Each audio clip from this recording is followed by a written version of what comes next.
Well, Lori, here in the First Alert Weather Center, they've been keeping a close eye on this all night. That storm surge was a record nearly 14 feet when it slammed into New York City today, causing so many problems. When Sandy did finally hit land, she was downgraded from a hurricane to what's called a superstorm, but the impact is still massive. For Sandy, this was merely an appetizer. Everybody's been very clear. By nightfall, the very same stretch of Atlantic City Road looked like this. And the storm didn't stop there. From NBC News World Headquarters. Finally, Hurricane Sandy has won.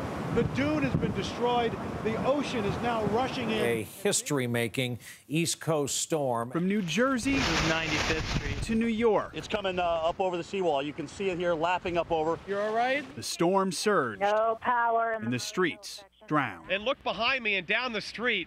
The water is rushing down the street like a river. And caught in the heart of it all, Seattleite Amanda Hosel. Not sure why there's who sent us images of what now surrounds her. Roadblocks to flooded roads and lots of downed trees throughout Manhattan. All the water flowing down. Dangers aren't just down below. And this crane is now dangerously dangling over the street. High atop a luxury skyscraper, a strong gust of wind damaged this construction crane, which now blows like a windsock, threatening everything down below. Whether they could secure that crane under these kind of conditions, no one knows for sure. The storm also ripped off the facade of a 4-story apartment building, exposing it like a dollhouse. You can see them sparking and the embers just flying. While downed trees take down live power lines. It must have been so nerve-wracking to come around and see those wires. Like, yes, it is, and it's still nerve-wracking just watching it.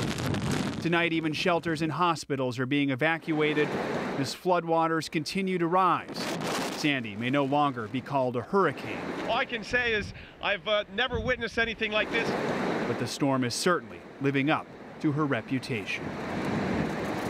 Now, Amanda, the stranded Seattleite, says the police were out tonight on the streets telling everyone to get indoors. She says at this point, she's really worried about the city's infrastructure, and if it's damaged really badly, she doesn't know how long it will take for her to get back home here in Seattle. She was actually staying in a hotel earlier today. She decided to leave that hotel, and that was a good thing because that hotel lost power, but still, she's in an area that is pretty much completely surrounded by flooded neighborhoods, and really right now, Jeff, that's really one of the big stories right now is all this water. It is. Joe, I've been very impressed by not only the extreme magnitude of precipitation in a given location, but the breadth of that.